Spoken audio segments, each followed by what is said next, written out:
Welcome to the Women and Wealth podcast with Esther Szabo. Esther is a respected leader in the field of personal financial advice with over 25 years of experience. After going through her own significant and challenging life-changing events, she overcame fear and self-doubt to launch her own successful advisory firm. Now Esther is ready to share her practical and personal experiences to help other women clear their hurdles and brave life's transitions. In this way, she inspires women to lead fulfilling and confident lives. Hello and welcome to Women in Wealth with Esther Szabo from Gates Pass Advisors. I'm excited today is a part 2 of a 2-part podcast. Esther's bringing back Matt Schlegel from Schlegel Consulting. Matt is a keynote speaker, a team effectiveness coach, and the author of the book Teamwork 9.0, Successful Workgroup Problem Solving Using the Enneagram. Matt Schlegel is committed to developing highly effective, style-diverse teams and giving them the tools and strategies to tackle challenges that are seemingly impossible. Esther, how are you today? I'm doing really well. Thank you, Eric. I'm excited to hear more from Matt. Me too. I shared with both Matt and Esther after the podcast last time that I'm totally geeking out on this. I mean, I'm a nerd for this kind of stuff. I love it. Matt had so much great information. So if you're joining us right now for the very first time, know that there is a podcast that goes before this one. You can listen to them in any order, but it's definitely a 2-parter, and you guys shared so much good information. Can you give us just a brief recap of what that last podcast was about? Yeah, on the last one, we discussed what the Enneagram is. The area we focused on was problem solving and decision making from the lens of the Enneagram. For all of us, when we're in a situation, especially a transitional situation that's new to us, we can default to ways that are maybe tunnel vision because it's new and perhaps there's some fear there. Perhaps there's a lot of enthusiasm, but we may not be getting the broad overview that we need to make the best decision. And we work on that a lot here with financial decisions. Today, we're going to add on another layer to the decision-making approach, which is creativity. So important when we're looking at choices. The goal for this podcast is to give that perspective on financial decision-making and apply creativity to expand our perspective. It applies to work teams as well as personal financial decision-making. And Matt, I'm wondering if you could read a quote from page 140 in the digital version. By the way, the digital version of your book includes great color illustrations. They're in the print as well, just not color. So I really encourage people to get your book, either the digital or the paper version. But if you could read that quote for us. You bet. Well, thank you, Esther, once again for the opportunity to share the Enneagram with you and your audience. I'm so delighted to be here. The quote is, "Creativity is not merely the generation of an original idea, but the entire process, including the actions that manifest the idea into the world." And I love that quote because there is a part of planning, etc., that is process, and there's the whole other part that makes it real and brings it into the world. Tell me more about that, even that sentence from your approach with working with people and the Enneagram. As I studied the Enneagram, I realized that there are so many different applications that you can draw out of the system. My book, for instance, generally was about decision-making and problem-solving, but there's another aspect about the Enneagram that I thought was very compelling and important to decision-making and problem-solving, which is creativity. And if you look at the Enneagram diagram, you'll see that within each type, there are 2 lines connected. And those are sometimes called the paths of integration and disintegration. In other words, they're describing how each type the behaviors can change over time depending on the situation, whether we're under stress, when we're stress-free. Also can speak to levels of maturity. So maturity versus immaturity, our behaviors do change over time, and the Enneagram actually speaks to this. Well, another thing that occurred to me with those lines, and this struck me by the saying, necessity is the mother of invention. Well, what's necessity? Necessity is you're being put into some kind of stressful situation that is compelling you in certain ways to be creative. I thought, okay, well, the Enneagram has these lines, so maybe there's something there. And that's what I focus on in this chapter of my book, is how going back and forth between integration, disintegration, stress-free, can serve as an engine of creativity for each of the Enneagram types. And each type has a distinct creative style. And it's interesting that you say go back and forth, because you talk about this visual of the creativity seesaw. Can you tell us about that? Right. So I wanted to have some way to visualize that motion between essentially the two sides of going from stressful to stress-free, and how in each one of those types, one tends more towards inspiration or ideation, creating ideas, and then the other towards action, acting on those ideas, implementing a solution. And you get that back and forth motion between ideation and action as you work through the creative process. So how does somebody go about this on their own? Like, what's some steps? Because I love the visual of, we do go back and forth. We may go, oh, I'd love to do this. And then something says, oh, no, what makes you think you can do that? Right. How does someone say, yeah, that, with the different types? I think there's another saying, and this is a Thomas Edison saying, that genius is 1% inspiration and 99% perspiration. So I think he was speaking to this duality in creativity between getting ideas and acting on those ideas. One of the first things that we need to do is just appreciate that creativity is not just having an idea. The verb to create is a very active thing of creating something, based on an idea that you have.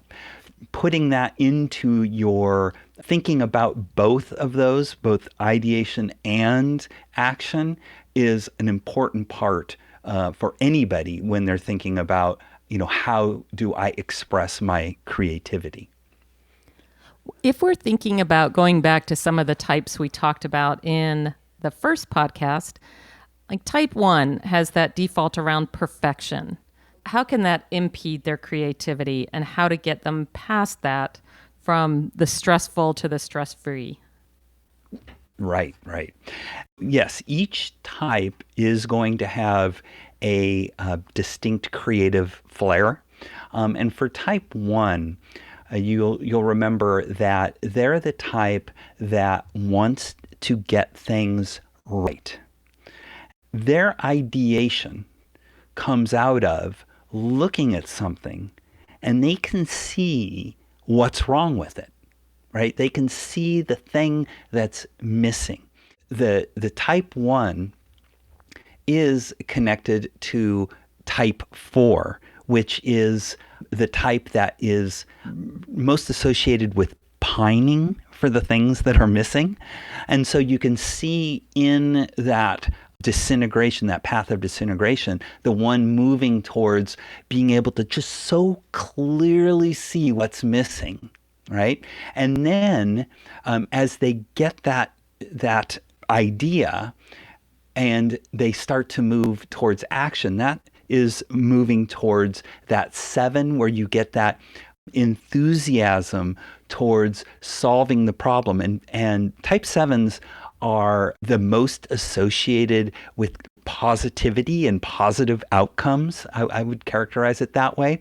And so you have this motion between pining, seeing what's missing, and then wanting to go in and create a positive outcome. And that's that back and forth motion on the seesaw of the type 1 with the underlying motivation of getting things right.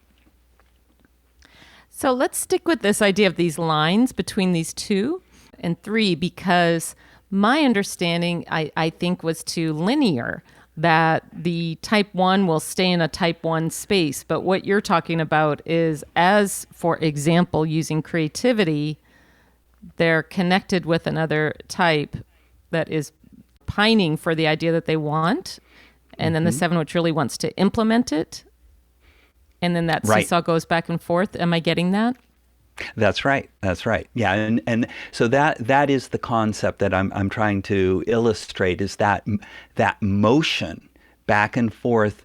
You're still the type 1, but as the type 1 moves into more stressful situations, it starts to take on the behaviors of the type 4. And when they move towards a stress-free situation, then they take on the behaviors of the type 7. So it's that motion back and forth between those 2 types that can serve as that engine of creativity for the type 1. And then each one of the Enneagram types will have their own distinct creative engine, creative seesaw. And I know that in your book, again, the illustrations are fabulous. You depict this really clearly, what lines between each type. I love hearing about this because it allows people who might otherwise not think too creatively, if you will, about their finances to, and again, by financial creativity, I don't mean things that are illegal or anything like that, but it's more like, what are the possibilities for our lives, for our day-to-day, to become something that is either more fulfilling or to maintain if it is fulfilling enough already. What you're illustrating here are just how it's not like a flipping on a light switch, right? We all go through a process of that. Right. Yeah, and the other thing about this creative dynamic is that there's a distinct motivating force associated with each Enneagram type. I put that as the fulcrum of the seesaw. It's the thing that's holding up the seesaw, is that motivating force. And then you're oscillating back and forth on the seesaw between the stressful and the stress-free. When you're encouraging your clients to think creatively about, how they want to manage their money and manage outcomes in their lives, then it's always good to understand that starting point for each of your clients, right? So, are they starting from the point of, I want to get it right? That's that motivating force for the 1. Or we talked about the 5. I want to make sure that, I don't make any mistakes, right? That's important to the 5. And so you need to understand what that underlying motivating force is, because that's going to be the engine that drives the creative process for that type. And we didn't talk about this actually in the first one. How do people determine what is their Enneagram type? Oh, that's a great question. There's a number of quizzes that are available, which is a good starting point. You can take a quiz and it will usually let you know maybe 2, maybe 3 types that will score highly. And then what you really need to do is to think about each one of those types and understand your underlying motivating force, right? So for instance, type 2 and type 7, they're commonly confused. So somebody who's taking the quiz, they'll score high on both type 2 and type 7. And so, when I'm talking to somebody about that scores high on those two, I'll say, okay, imagine going for a walk out in the hills with a friend.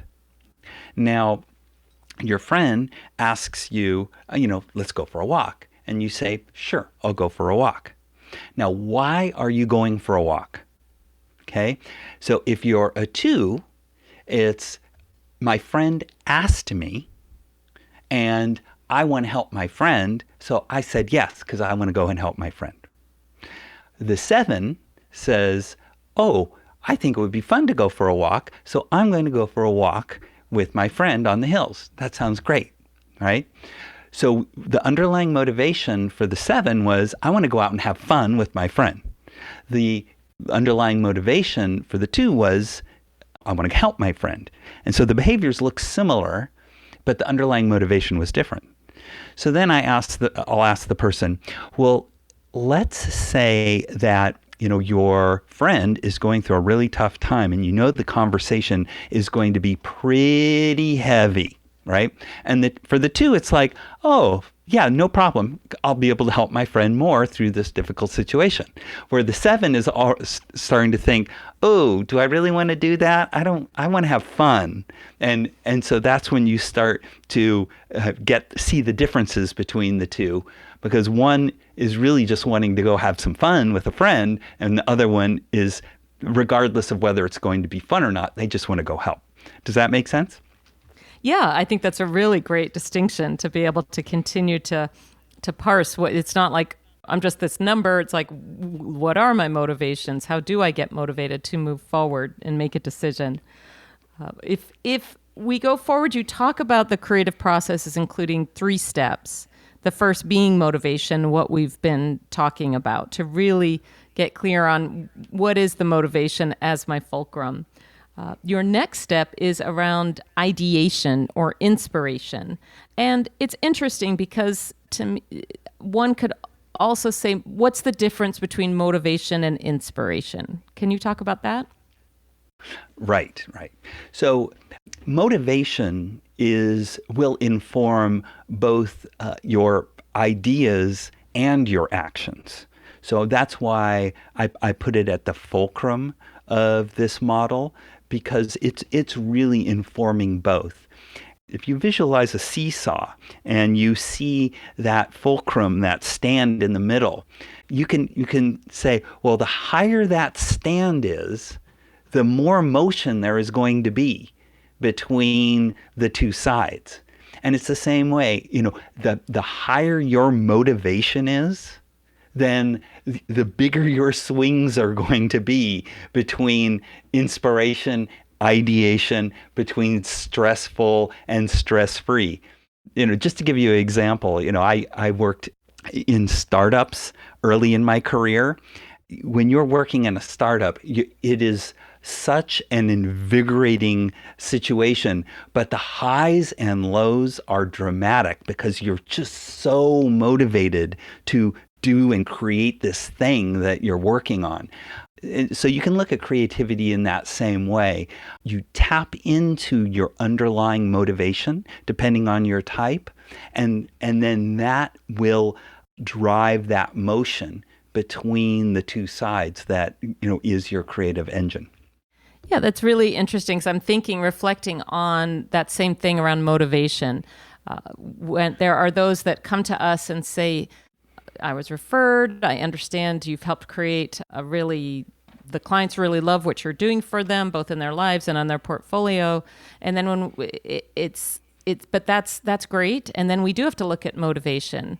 Are you as motivated as those clients to engage and discuss and consider options? Because it's not something that is just like, it's not carbon copy for everybody. So I really appreciate looking at that motivation. What is motivating someone? How willing are they to engage, to create something like we talked about in that quote, to manifest the ideas into the world? When you're talking about ideation then is about different ideas. Is that the root of that word? That's exactly right. So I use ideation as that idea that you get that you'll want to act on in order to achieve some goal, meet some need. Let's go back to the one, right? So you have that motivation to get things right, and the one will see the situation, and they will perceive that thing that is missing, that isn't right, that they can now plug in to make it right. And so it's that dynamic that is that inspiration that they can then act on to make it right. For the 5, it's a different dynamic. Each type has a different dynamic. The 5 is connected to type 7 and type 8. And type 7, when the 5 moves to type 7, that's generally in stress. But one of the characteristics about type 7 is that they are masterful at collecting ideas. I kind of look at them as the honeybee of ideas, because they go around, they network with so many different people, and they collect so much information and so many ideas from other people.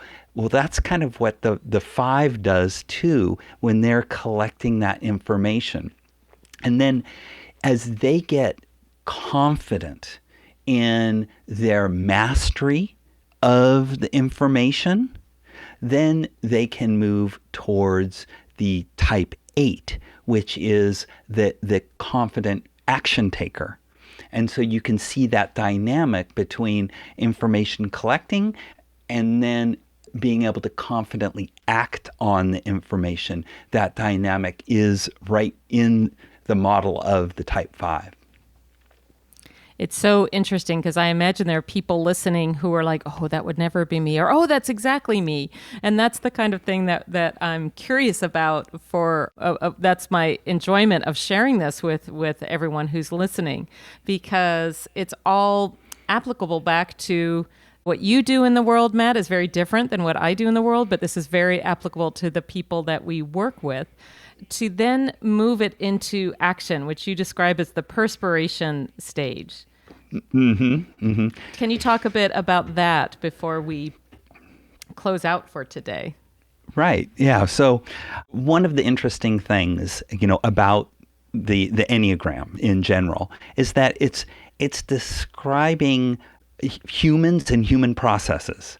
No matter what aspect of our life that we're in, whether we're talking about finances or work or, we're still humans, and we're still coming at it from that point of being of human. And so you'll see the Enneagram reflected in almost anything that we do.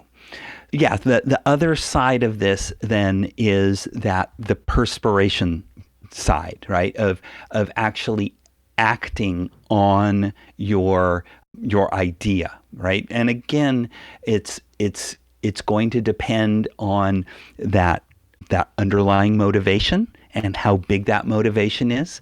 You'll get that idea, and then you'll want to take it to action, act on the idea to essentially address whatever need caused that idea to come up in the first place, right? We talked about the 1 and the 5, and this time I'll use the 9 as an example because it's really a fascinating example. So the 9, you remember that underlying motivation. They wanted to avoid conflict. When a lot of conflict comes up in the environment, right, then they're going to, that's when they move towards type 6-like behaviors. And the type 6 can be kind of this anxious style, and they become just highly alert to everything that is going on in the environment. So they become just really focused and alert to everything that is happening. But in that state of high alertness, they will be seeing opportunities as well. And as they see those opportunities, then they're going to start to act on it. When the 9 moves to the stress-free or secure side, the integrated side, that's towards type 3. And one of the things I say about type 3 is that probably of all the types, they are the hardest working type. They just are never ending, just working on things.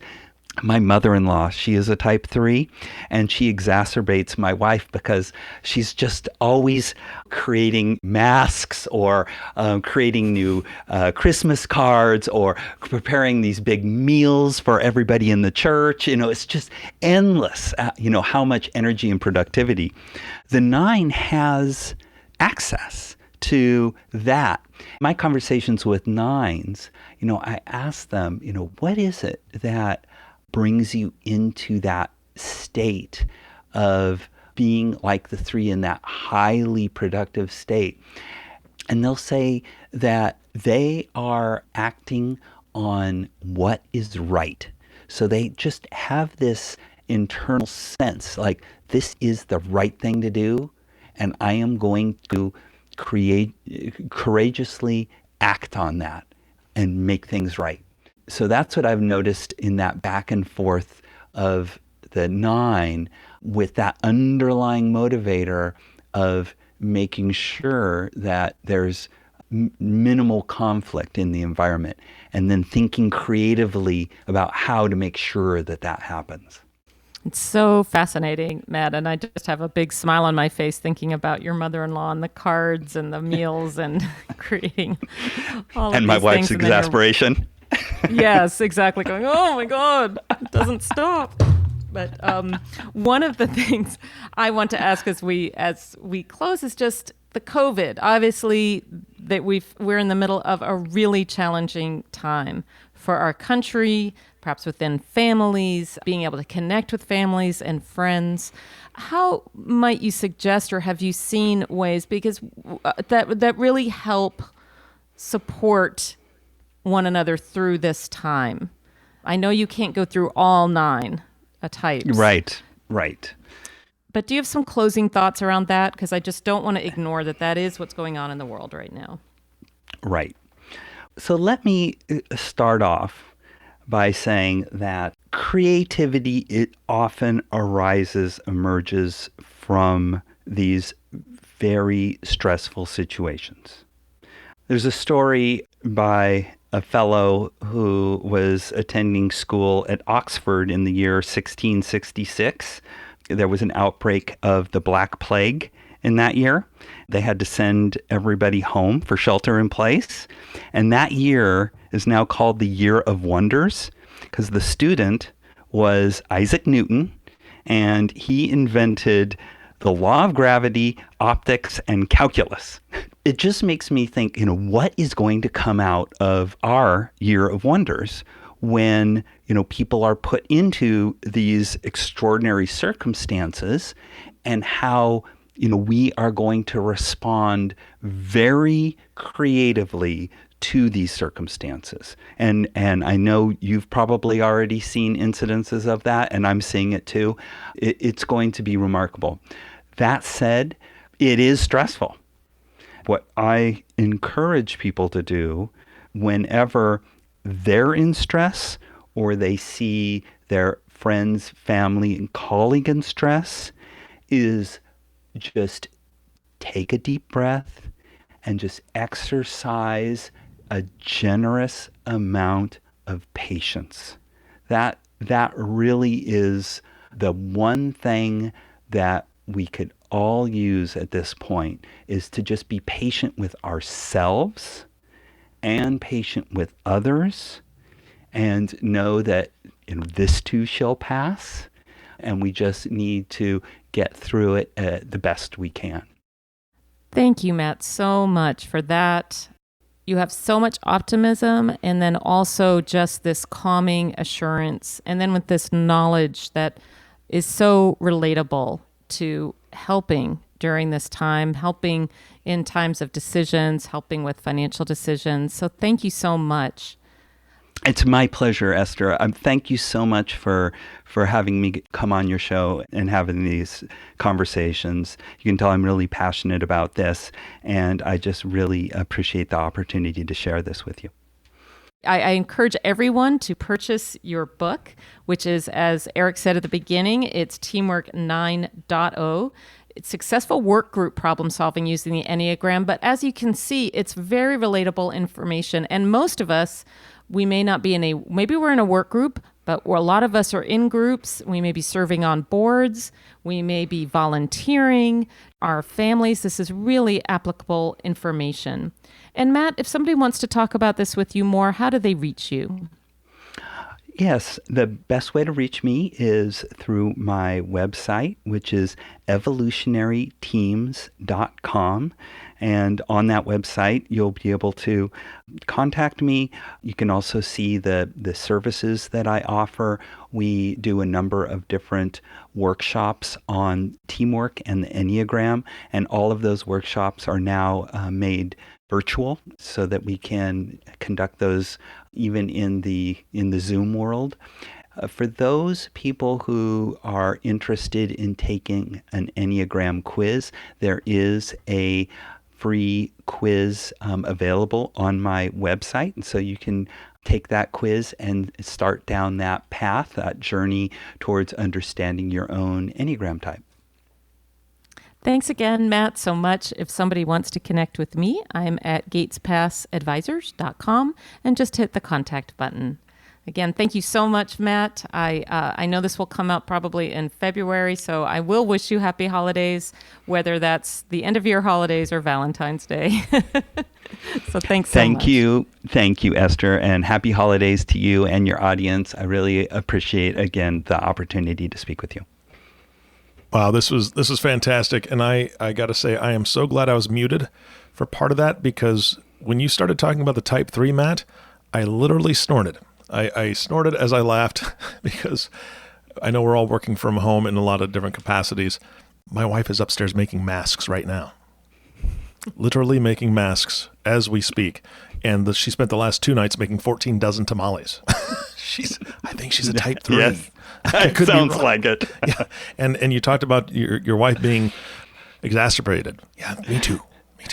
Don't tell my wife, but she's like an Energizer bunny with extra batteries. So either way. Exactly. Good gravy.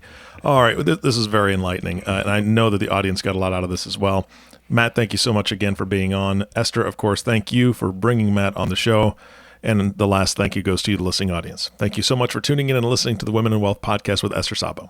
If you have not subscribed to the podcast yet, please click the subscribe now button below. This way, when Esther comes out with a new podcast, it'll show up directly on your listening device. This makes it much easier to share these podcasts with your friends and family. And what a fun pair of podcasts to share, right? Start this conversation. Find out what your numbers are and just have some fun with it. It'll be very, very interesting. Again, thank you so much for listening today. For everyone at Gates Pass Advisors, this is Eric Johnson reminding you to live your best day every day. And we'll see you next time. Thank you for listening to the Women and Wealth podcast. Be sure to subscribe to the podcast so you receive notifications of new podcasts as they become available. Check out the website at www.gatespassadvisors.com for more information. This content is developed from sources believed to be providing accurate information. The information in this material is not intended as tax or legal advice. Please consult legal or tax professionals for specific information regarding your individual situation. The opinions expressed and material provided are for general information and should not be considered a solicitation for the purchase or sale of any security.